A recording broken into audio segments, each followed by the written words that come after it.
Assalamualaikum. Waalaikumsalam warahmatullahi wabarakatuh. Ya Bapak, ada yang bisa dibantu? Ini Mbak Misumi ya? Saya sendiri Pak. Oh, nggih. Gini, dari hari itu saya kirim WhatsApp menyatakan bahwa istri saya itu ada di hospital. Siap. Itu jadi eh, berkenaan di situ untuk jumlah dana itu saya tidak mencukupi gitu. Oke. Dana apa Pak? Tidak mencukupi dalam hal apa? Dia bekerja Dalam sebagai apa di sana? Dalam hal keuangan, istri saya di hospital sekarang belum bisa keluar. Sudah dari tanggal 29 Mei sampai sekarang. Jadi selama kos yang saya lihat tanya di konter sudah mencapai 45.000 ringgit. Gitu. Jadi duit yang saya sudah masukkan bayar ke konter sudah 10.000 gitu. Jadi sekarang masih di ruang ICU. Masih di ruang ICU di hospital UITM Malaysia Puncak Alam sini. Oke. Begitu. Oke. Jadi ya sebenarnya ya saya malu, tapi saya pun nggak bisa berbuat apa. Siapa-siapa yang mau tolong saya, walaupun jumlah contoh itu seberapa ikhlasnya itu saya terima gitu. Oke. Istri Bapak di sana pekerja atau sebagai apa? Bapak izin kalau boleh tahu. Ya kerjanya di sini ya kerja ya serabutan lah. Kadang kerja kadang enggak gitu. Kok di Malaysia boleh kerja serabutan Bapak? Kan di sini kita nggak ikut majikan. Oh Bapak punya KTP Malaysia? Enggak punya, cuma paspor. Itu hari saya buat permit, ternyata entah bagaimana permit itu enggak jadi. Saya sudah bayar 2 orang, ternyata enggak jadi, Miss, gitu. Duit sudah masuk dalam 11.000 2 orang. Itu dari 2023 masa pembukaan RTQ ya, ataupun pemutihan di sini. Jadi saya daftar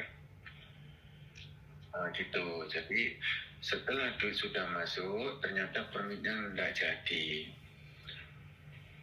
Tunggu kita ada telepon majikan itu, dia kata suruh tunggu dari pihak migration. Sampai sekarang istri saya sakit, tiba-tiba terus muntah darah. Jadi saya nak selamatkan istri saya itu, saya cari rumah sakit yang terdekat. Jadi yang rumah sakit yang terdekat di sini paling dekat itu UITM, di nggak jauh dari tempat saya sini. Gitu. Oke, terus Bapak sudah laporan KBRI belum? Sakitnya sakit apa sih Pak kalau boleh tahu? Nah, gini, jadi mula-mula itu dokter cek itu nggak jumpa. Masa itu saya pun waktu istri saya juga pernah sakit 2 bulan yang lepas, pernah sakit juga. Saya X-ray, saya ronsen itu di klinik, ternyata nggak ada penyakit apa ya kan. Terus tes KH, lab apa itu KH ya, kalau di sini bilangnya KH, itu juga hasilnya baik, tidak ada masalah di situ. Jadi selepas 2 bulan itu masuk yang ketiga bulan kok tiba-tiba batuk terus keluar darah gitu loh. Jadi terus di situ dokter itu pun bilang ke saya dari semenjak kapan sakit, saya cerita begitu. Jadi setelah sudah masuk 3 hari baru ketemu di CT scan kan, di CT scan baru jumpa. Di situ paru-parunya bengkak, kemudian luka, mengeluarkan darah di situ. Jadi case-nya itu di hospital ini sekarang itu TB kalau sini, kalau di Indonesia ya TBC, TBC ya, case-nya kayak gitu. Oke.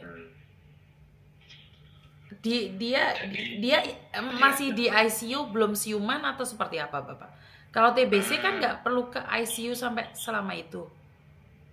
Gini Miss, jadi istri saya masuk langsung ke zona merah. Selepas zona merah dalam jarak pagi masuk dalam pukul 11 masuk ya ke zona merah. Sudah gitu di zona merah itu perkiraan dalam pukul 3 lebih muntah lagi banyak. Saya di situ, kebetulan saya di situ muntah banyak. Muntah, saya lari panggil dokter, istri saya ada batuk keluar darah dokter pun langsung lari, langsung ditangani terus masuk ke ruang ward. Tapi istri saya masuk ke ruang ward itu sudah mau muntah itu sudah tidak bisa Miss. Jadi sudah tercekik, nggak bisa bernapas, sampai dia itu gimana gitu, matanya sudah mendelik gitu, terus kejang terus tidak ada ininya, sudah tidak ada suaranya, tidak ada. Saya yang bangku itu sambil ngelap darahnya itu di mulut itu Miss. Jadi saya sedih, saya keluar pun ya sedih lah, berjalan pun saya macam nggak ada daya gitu loh, melihat istri kayak gitu kan di masa itu. Terus saya tuh ya disuruh keluar dulu sama dokter. Alhamdulillah dokter pun, saya bersyukurlah juga dengan dokternya itu, dia siaga ataupun sangat profesional lah, maksudnya dia sudah siap. Ada yang menolak istri saya, ada yang siapkan di ruangan ward itu, siapkan ini, tahu bahwa istri saya itu sudah kemungkinan begini gitu loh, sudah muntah darah. Nah di situ di scan nggak jumpa, di scan yang lebih ini lagi nggak jumpa, ternyata harus di CT scan. Saya pun ya sajalah, janji istri saya selamat gitu ceritanya.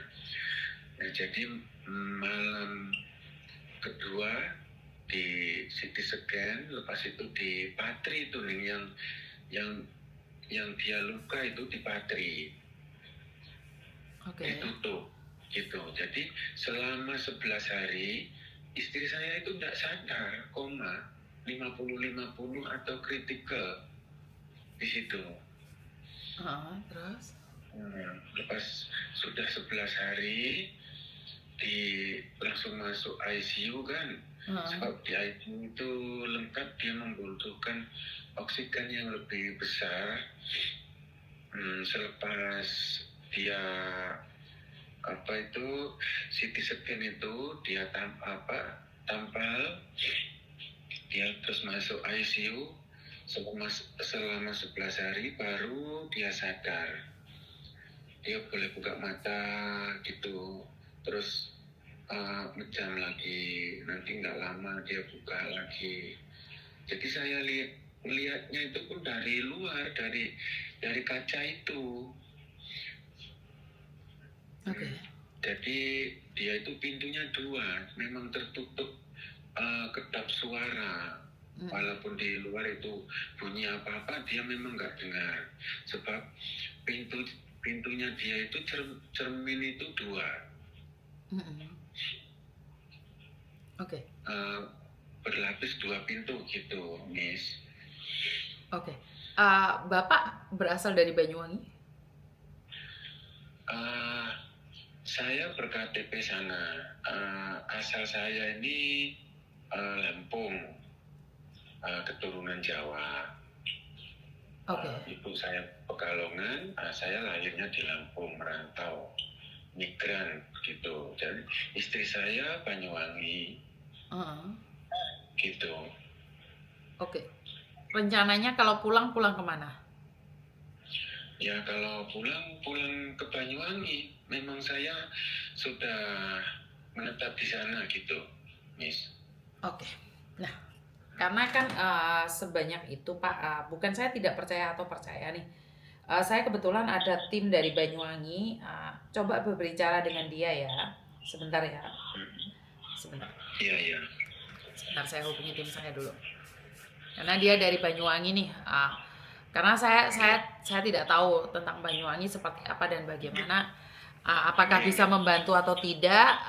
Saya cuman khawatir aja karena kita sama-sama di rantau nih. Apes nggak ada dalam kalender. Oke, sebentar. Halo, Mas Bagus. Halo, Mas. Oke, Mas Bagus, perkenalkan ini ada salah satu bapak yang kebetulan istrinya sedang sakit ada di Malaysia dan kebetulan dia orang Banyuwangi nih, Mas. Dan sudah berbicara sama saya secara langsung.